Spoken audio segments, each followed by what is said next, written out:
guys, welcome back to my channel. My name is Maryam. It's your first time here. Just like I came to Canada to further my education by pursuing a master's degree, I'm aware like a lot of you guys also want to come here and do the same. And you know, during your application process, this is a very important step, like making your statement of intent. So I just thought to kind of give a guide as to how I went about my own, which I've actually also shared a sample to other people and it worked for them. So I decided to just talk about that. So if that is of any interest to you, keep on watching. If you like the video, give me a big thumbs up and consider subscribing. Let's go. So the first thing I would like to make a distinction between is that there are professional masters and there are academic masters.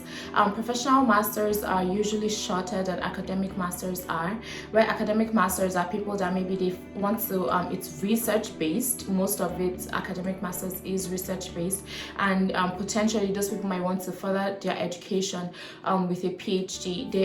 Most PhD programs do require you to have an academic master's. Some would accept people with a professional master's. In my case, I went for a professional master's. So you should bear in mind while watching this video that the statement of intent I wrote was geared towards an academic master's program, a professional master's program rather.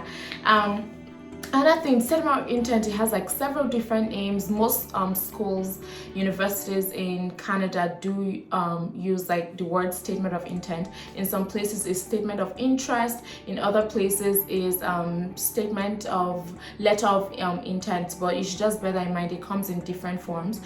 So one of the first things, I do have like my notes all here, and I also have a copy of my statement of intent. If you guys are interested in seeing a copy of my statement of intent, I'm going to like talk, just read through it and what I wrote, and if you're interested I can always send that to you through email. So you know, the first things I just kind of want to mention how important it is for you to actually have a very good statement of intent. There are so many people trying to get into the same program you're trying to get that have like good academic results as well, just like you probably. So like as in a statement of intent will really give you that leg up, like why do you want to be in this program, what do you bring to the program, what do you intend to do with the degree, and things like that. So for instance, in my program, the number of people that they eventually admitted was about 36, and 167 people were like applied to the program, which means they have like an admission rate of like 22%, 22 something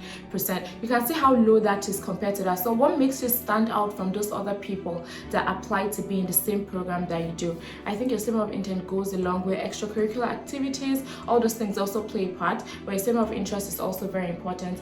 When I was applying for a master's program, I narrowed down I knew what I wanted to study. I narrowed down the best schools for what I wanted to study, which ended up being McGill University, University of Alberta, and UBC. And UBC had the best program amongst all of them that I wanted to do. So I went to UBC, and I only applied to UBC, which in hindsight is risky, because if I didn't get into UBC, then I would have been stranded. Like I wouldn't have been able to go to school for a year because I didn't apply to any other school. But the other end, I made sure my application was like airtight. So I'm just going to go through like what I would call like the general guidelines for writing your statement of interest. The first thing, or intent. So as a rule of thumb, your statement should just be about like 1,000 words. I did go through like this Princeton guidelines when I was writing my own, and that's something, Princeton is like an Ivy League university in the United States, and that was something I really brought out, you know, short, concise, try to keep it to 1,000 words or less. So you should also bear that in mind. Another thing is that, you know, be selective about the details you include. You know, they don't want to say that you know how to make like a perfect chicken. Even if you're going to give like a background story, it should be a relevant background story. You just don't want to go off the hinge, like bearing in mind that you have like just limited words to use. You have to like be very selective as to like, you know, the details you include. And also, language is a communicator. You should be able to like with the words you're using, the words you use, every single word you use, be able to, what is the bigger picture, what are you trying to convey, these words you're using, are you conveying them accurately? Then another thing is making your statement of purpose unique. That's another word they use, a statement of purpose. So making your statement of purpose unique. What would set mine apart from these other people that will probably have good statement of purposes as well? So what would that be for me?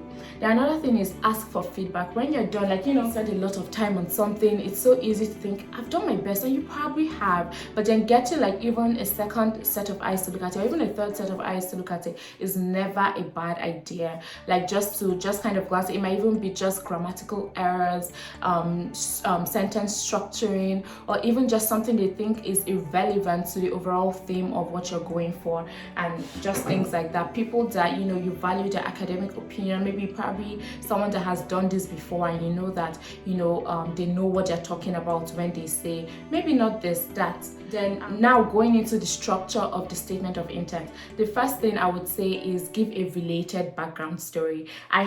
My statement of intent was 5 paragraphs, and before I wrote it, I kind of had like a heading, and these were the headings I used, and then under that I now kind of like just explained in like 5 to 6 sentences per paragraph.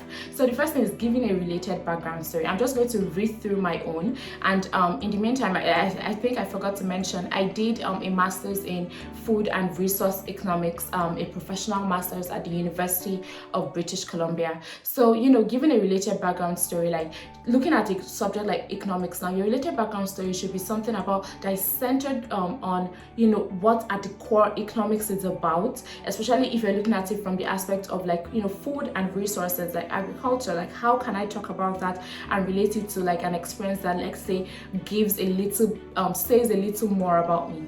So in my statement of intent, I wrote my first paragraph: as a young child, I always battled with not having enough money to buy all the candy I wanted. Even when I got more money from my parents or relatives, the money never seemed to be enough because I always had other things to buy. Over time, realization struck. With more money came more needs, and I would never be able to truly satisfy it with my limited resources. This experience resonated with me and drove my passion towards economics and being able to be rational in my decision towards resource allocation. Is that story true? Absolutely. Is that what drove my interest in economics? It was interesting to me. I did not know what economics was when I realized that, but my father was an economist, and my father actually played a very big part in how I viewed economics and things like that. And so yeah, is the story true? I feel like real stories, people can tell when a story is kind of fake or it's just so far-fetched. You don't take something that's so out of this world just because you're trying to create an interesting story, because I think people can see through that. So you should try and put it as realistic as possible. I mean, you might tweak a few details or try to make something more interesting. Like a statement of intent should be professional, but it doesn't mean it has to be boring. It has to be boring, yeah.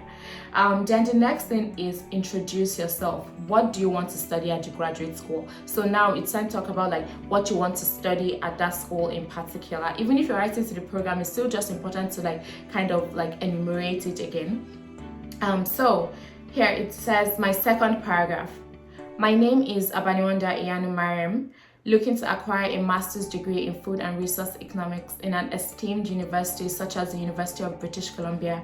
The entire concept of economics stems from the view that there are limited resources to satisfy unlimited wants, and the master's in food and resource economics sums this up perfectly. This is an area where the need for experts will always be pertinent to bridge the gap between food, resource, and economics. I think that is just a perfect summary as to, now I'm talking like I'm done reading. I think that's just a perfect summary as to why my introduction, why the need I feel, the gap I want to bridge, the need for people like me that would become experts in such a field, the need we have for that in the world. And I praise the university in the bits and just things like that. So in what you want to study at school, I think this is a very good summary, if I can say so myself, of what that is all about. Then the next prompt is, why do you want to study? So this now goes between it's expressing your passion towards that particular field, in the midst of everybody else that wants this program, and in the midst of all the other courses you could do. Even if it's just economics, there's so many branches of economics. There's labor, development, health. It is just unending. So like, why this degree? Why this program? Like, is there a problem? Like, if you're going for a program now, it means there's a problem you're looking to solve. There's a problem you're looking to gain more knowledge more knowledge about, so you can be part of the solution to that problem. So my next paragraph reads, at over 7 billion people, the world's population is growing at a geometric rate, and food production needs to keep up with the ever-growing population.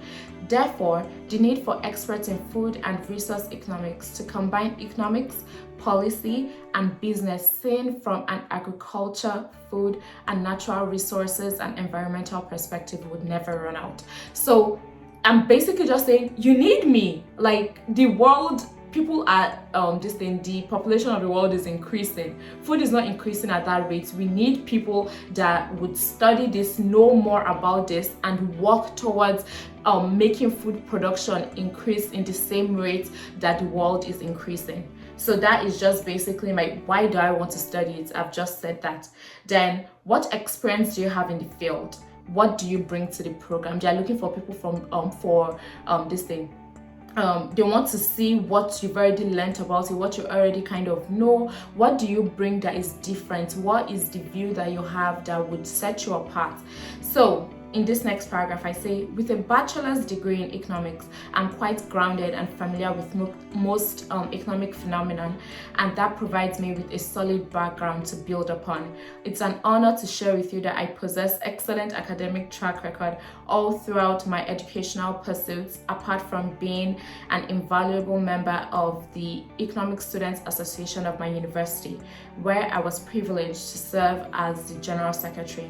I have taught economics to a class of over 300 students for 2 academic terms. Hence, I can withstand a lot of pressure and coursework handed to me by a higher supervisory authority. Furthermore, my undergraduate research paper used primary data collected from several rural and urban areas across Ekiti State, Nigeria, enabling me to gain valuable field time and develop my research abilities. So basically, it's like summarizing your CV. This is basically what I just did in what experience you have in the field. And if you notice, I mentioned academic experience as well as professional experience. I mentioned I have a bachelor's degree. I also mentioned my professional experience in, I have taught economics. Any professional experience that is relevant will come in handy. There's so many other places I had worked, but then I thought teaching economics was the most important one I could have included there that would set me apart. I also mentioned a big achievement I have had, which is my research paper. So I'm kind of bringing, while it's a professional degree, we still do a great deal of research. It's just not the focus, the way an academic master's works. You have the research topic you're passionate about, and that is what you kind of do throughout. But this is a little different, but we still do a lot of research work. So bringing the research experience I have is also important. I also mentioned that I served as General Secretary at NESA. So I served at that, which is kind of an extracurricular activity that is important since it's an economic association. So yeah, I think that just sums it up. You're just trying to kind of you're putting your best foot forward. So anything that you've actually done that is worthwhile, put it there in as few sentences as possible. The next thing is, what do you plan to do with your degree once you have it? So it's okay, so now that you've said all these things about you, if we let you into our program, what do you intend to do with this degree that you've gotten from our program? So my paragraph reads, the curriculum of the graduate program in food and resource economics being offered at UBC is the best fit for the career goals I desire to achieve. The structure of the program and how it combines economics, policy, and business completely encompasses the scope of what I intend to study. By pursuing this course, not only will I be able to fulfill my dream of being an economics graduate from a reputable university, but also chalk out a fine career which will surely make your university proud in future. Ceteris paribus, which just means all things being equal, which is also showing my economics knowledge. I also intend to reach out to local communities in underdeveloped countries to help devise a means for adequate resource allocation and gearing their economies towards sustainable development. I think this just like at the end, I've kind of told them, like, and I was so completely honest. UBC is a very reputable university. The list just came out. It's about like, it's like the second best university in Canada. It goes McGill University, UBC, and then you have University of Toronto. So like, I just basically told them, like, what your course has exactly what I want to do to further my career. Then what is it exactly that I want to do to further my career? Then I've told them what I want to do. I want to reach out to local communities. I want to help underdeveloped countries, as well as like other this thing. Being an economics, I also want to graduate from a university that has some standing in the economics world.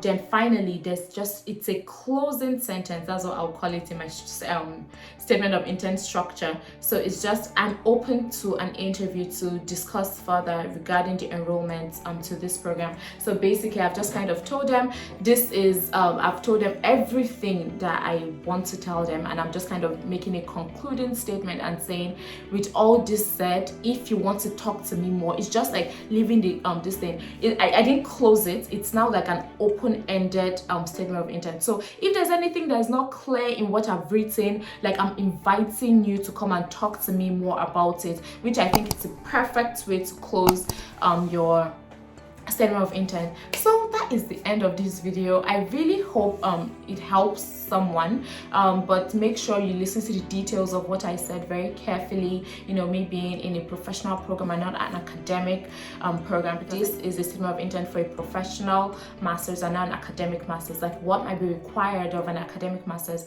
might differ, so just bear that in mind.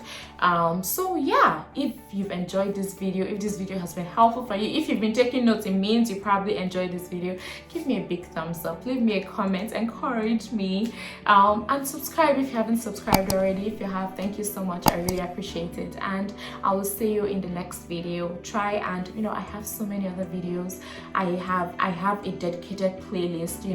I have the student section, I have the immigration section, I have like thriving in Canada, I have faith section. So whatever scratches your or itches your, I don't know. Thank you so much for watching, and enjoy the rest of your day. Bye guys.